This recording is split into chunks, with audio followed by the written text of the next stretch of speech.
Les tables d'émeraude. Tablette 5, l'habitant de Yunal. J'ai souvent rêvé de l'Atlantide, qui fut ensevelie dans la nuit des temps, et qui durant des millénaires, éclaira l'obscurité de tous ses feux. C'est là que vécut Orlais le Seigneur, qui régna sur la terre de toutes les créatures, grâce à son pouvoir fabuleux.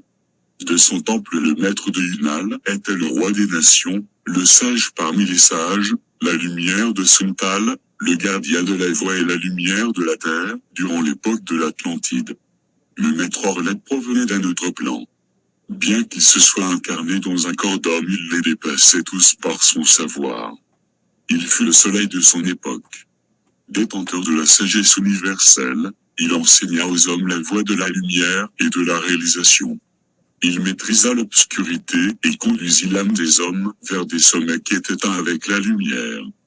Avec le pouvoir de Itolan, il savait condenser l'éther pour constituer une substance palpable qui prenait la forme qu'il concevait avec son esprit. D'une couleur noire sans être noire, obscure comme l'espace-temps, cette substance était l'essence de la lumière.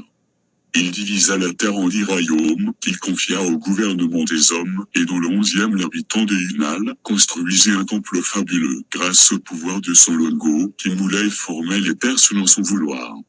Espace après espace, ce temple se mit à grandir et s'étendit sur une superficie de plusieurs lieues jusqu'à couvrir l'île de ses splendeurs.